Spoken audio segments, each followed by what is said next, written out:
Welcome to Bookish and Beyond, where nonfiction comes to life. In each episode, we break down the world's most impactful books, from self-help to biographies. We dive into key takeaways, author insights, and modern parallels. Want more? Subscribers get exclusive access to our book summary, study guide, and timeline PDF, everything you need to go deeper. Hit subscribe and turn on notifications so you never miss an episode. Let's explore the books that change the way we think. This is Bookish and Beyond.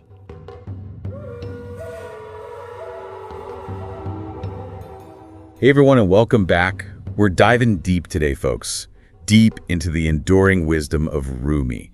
You know, that 13th century Sufi mystic and poet. His words, they still resonate with millions around the world, you know? And we're doing this deep dive a bit differently this time. We're going beyond, the typical biographies and those collections of poems you usually see. Okay, I'm intrigued. What do you mean? Well, we're going to start in the digital world with a surprising find on, get this, the Internet Archive. The Internet Archive. Really? That's where you go for like old websites, right?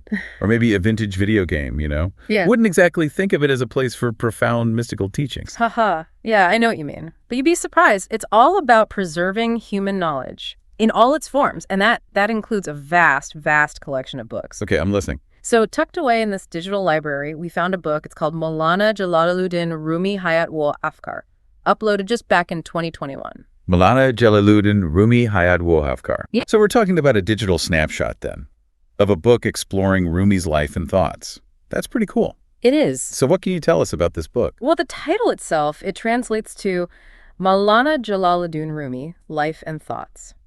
It was written by Muhammad Akram Chightai, published in 2004, by Sangi Meal Publications in Lahore, Pakistan. Lahore. Wow, fascinating. That city's known for its rich Sufi tradition. And now it's playing a role in sharing Rumi's legacy with the digital world. That's really something. It is. It highlights how Rumi's influence continues to transcend those geographical boundaries, even in the digital age. Okay. Now, you might be thinking, an Urdu book on Rumi, won't that mostly reach, people who already know about him? Yeah, good point. Does this really broaden his audience then? It does. It does in a couple of ways, actually. First, it lets Urdu speakers from all over the world access his teachings, in their own language. Right. And second, the Internet Archive, well, they've made the entire text searchable thanks to optical character recognition. It's also known as OCR. So anyone, it doesn't matter what language they speak, they can explore specific themes or ideas within the book. So it's not just preserving the book then, it's making it truly accessible, searchable. That's really pretty amazing when you think about it. It is, and it speaks to the power of the Internet Archive in, democratizing knowledge. This book, it becomes a bridge between Rumi's world and ours. Makes you wonder what other unexpected connections are waiting to be discovered in those digital stacks, you know what I mean? Yeah, definitely. What else can you tell us about this particular book? Does it offer like a unique perspective on Rumi? Well, the book dives into both Rumi's life, his hayat, and his thoughts, his afkar, just like the title says. This gives us, a kind of holistic understanding of the man and his philosophy. Okay, so it's not just a collection of poems or a straight biography. It's more of a deep dive into Rumi's world, huh? Exploring the events that shaped him and the ideas that continue to inspire us today. Precisely. And it's fascinating to consider that this book, published in Lahore in 2004, is available to, well, anyone with an internet connection, all thanks to the Internet Archive. Talk about a journey. From 13th century Persia to 21st century cyberspace, Rumi's message continues to travel the world. And that journey, it's reflected in the book's journey to the Internet Archive. The entry, it shows that it's been viewed over 2,264 times and favorited by, 4 users. While those numbers might seem, small in the grand scheme of the internet. They represent real people engaging with Rumi's work in the digital age, though, right? I mean, that's got to be a testament to the enduring power of his ideas. Exactly. It's a reminder that knowledge can flow in unexpected ways, reaching new audiences through platforms we might not typically associate with, profound wisdom. Okay, so we've set the stage, explored the context of this digital discovery, and glimpsed the global reach of Rumi's teachings. Where do we go from here? Well, I think it's time to dive into the book itself, see what insights it offers into Rumi's world, what makes this book stand out from, other works on Rumi, what can we learn from this particular lens into his life and thoughts. I'm really curious to see what this book reveals about Rumi. Does it focus on any particular aspects of his life or teachings? One thing that really struck me was the book's emphasis on Rumi's personal transformation. Oh, Yeah. See, before he became the renowned poet and mystic we know today, Rumi, well, he was a scholar of Islamic law and theology. so he wasn't always focused on poetry and mystical experiences then? Not exactly, no. This book, it highlights a turning point in Rumi's life, his encounter with the wandering dervish Shams of Tabriz. Oh yeah, Shams. I've heard of him. He's often portrayed as like a catalyst for Rumi's spiritual awakening, right? Right, exactly. Their meeting, it just ignited this profound shift in Rumi's perspective. He went from this life of intellectual pursuits to one of ecstatic poetry and spiritual exploration. The book, it explores this transformation in detail, showing how Rumi's encounter with Shams just opened him up to a new way of experiencing the world. That reminds me of one of Rumi's most famous quotes. What you seek is seeking you. He's like, Rumi was destined for the spiritual awakening, and Shams was the key that unlocked it. Yeah, that's a beautiful way to put it. And the book delves into that, the profound impact Shams had on Rumi's poetry. Before meeting Shams, Rumi's work, it was primarily focused on religious scholarship. But after their encounter, his poetry, it just became infused with passion, this longing and a deep yearning for union with the divine. So we can actually see this evolution in Rumi's writing. Yes, and the book provides some great examples. It examines how Rumi's poetry, post-Shams, explored themes of love, separation, and the mystical journey of the soul. Themes that still resonate with people centuries later. It's incredible to think that a chance encounter could have such a profound impact on someone's life, their work. And it speaks to the power of human connection to awaken something deep within us. Absolutely.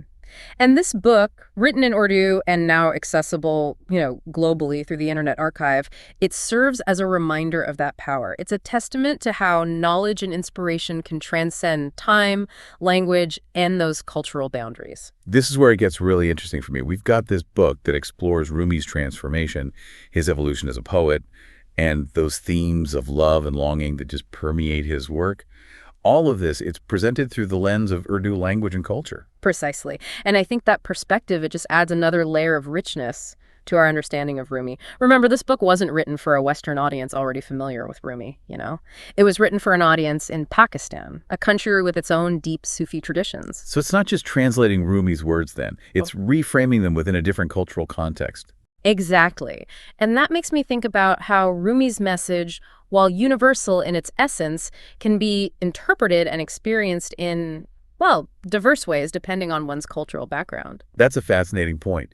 It's like Rumi's poetry is a prism, reflecting different colors and shades of meaning depending on the light that shines through it. I love that analogy, and it highlights the importance of exploring different perspectives, even within the realm of something as seemingly universal as spirituality. This makes me wonder about the people who uploaded this book to the Internet Archive.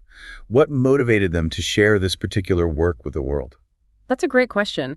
It speaks to the idea of a digital commons, where individuals contribute to a shared pool of knowledge, motivated by a desire to preserve and share something they find valuable. It's like a digital act of generosity then, offering this book as a gift to anyone who might be seeking Rumi's wisdom. And think about the ripple effect. Someone in Pakistan uploads this book, and someone in, say, Brazil, who might not have otherwise encountered Rumi in this way, stumbles upon it and is touched by his words. It's quite remarkable. It is. Okay, we've talked about the book's focus on Rumi's transformation, the themes it explores, and the cultural context it provides. But I'm curious, what stood out to you personally as you delved into this digital discovery? What struck me the most was the book's exploration of the relationship between Rumi and Shams. It's often romanticized as this, perfect spiritual partnership. But this book, it doesn't shy away from the complexities and the challenges they faced. So it's a more nuanced portrayal of their relationship. Definitely. It acknowledges the tensions, the misunderstandings, the periods of separation they endured. It portrays their bond as a dynamic and evolving one, full of both joy and struggle. That makes their story even more human, relatable, and ultimately more inspiring. It reminds us that even the most profound spiritual journeys, they're rarely straightforward or easy, are they? They're filled with ups and downs, moments of doubt and moments of clarity. And it's through those challenges that we often grow the most, right? Just as Rumi's poetry was born out of his own personal struggles and transformations, so too can our own journeys of self-discovery be fueled by the obstacles we overcome. I appreciate that you brought up this point. It's a good reminder that we don't need to have all the answers or achieve some perfect state of enlightenment. It's the journey itself with all its complexities and imperfections that holds the greatest value. Absolutely. And this book, in its exploration of Rumi's own journey, it invites us to embrace the messy, beautiful, and ultimately transformative nature of our own spiritual explorations. This has been such a fascinating conversation. We've gone from discovering an Urdu book on Rumi on the Internet Archive to discussing the complexities of his relationship with Shams, the evolution of his poetry, and the broader implications for our own spiritual journeys. It feels like we've only just scratched the surface here, of this book and the insights it offers. What else can we learn from this digital discovery? What's fascinating is that this book, in its exploration of Rumi's life and thought, it also gives us a window into the broader world of Sufism. Can you elaborate on that a little? For those of us who might not be familiar with Sufism, what are some of the key, ideas or practices that this book sheds light on? Well, Sufism, at its core, it's a mystical path within Islam that emphasizes a direct personal experience of the divine. It's about seeking a deeper connection with God through things like meditation, chanting, and selfless service. Good. And this book, through its portrayal of Rumi, it embodies many of those core Sufi principles. So we're not just learning about Rumi the poet, but also Rumi the Sufi mystic. Exactly. The book, it explores how Rumi's poetry became a vehicle for expressing his spiritual experiences, his insights. It shows how his verses, filled with these metaphors of love, longing, and union, reflect that Sufi yearning for closeness with God. It's like his poetry becomes a bridge between the human and the divine, inviting us to experience that same sense of longing and connection. That's a beautiful way to put it, yeah.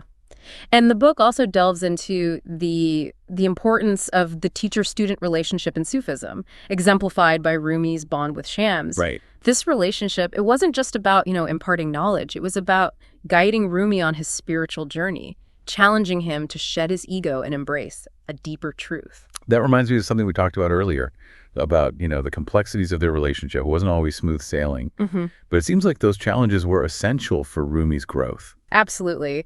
And this book, in its nuanced portrayal of their relationship, it reminds us that the spiritual path, it's rarely a linear one, It's often marked by detours, obstacles, and unexpected encounters that ultimately lead us closer to our true selves. This has been such an illuminating deep dive. We've gone from a digital discovery on the Internet Archive to, a profound exploration of Rumi's life, his poetry, and the mystical tradition that shaped his worldview. What would you say is the most significant takeaway for our listener? I think the key takeaway here is this. Knowledge can be found in the most unexpected places. Who would have thought that an Urdu book on Rumi, tucked away in the digital stacks of the Internet Archive, could offer such rich insights into his life and teachings? It's a reminder to stay curious, Yeah. to explore beyond our usual sources of information, to embrace that serendipity of discovery. Exactly. And it also highlights the interconnectedness of knowledge. Here we have a book, published in Pakistan, making its way to a global audience through a digital platform, and ultimately connecting people from all over the world with the wisdom of a 13th century Sufi mystic. It's like Rumi's message itself, transcending time and space to touch hearts and minds across cultures and generations. So for our listener, as you continue your own explorations, remember to keep an open mind. Embrace the unexpected, and know that the most profound discoveries, they're often waiting just around the corner, sometimes even in those digital archives. Well said. Until next time, may your journey be filled with wonder and insightful discoveries.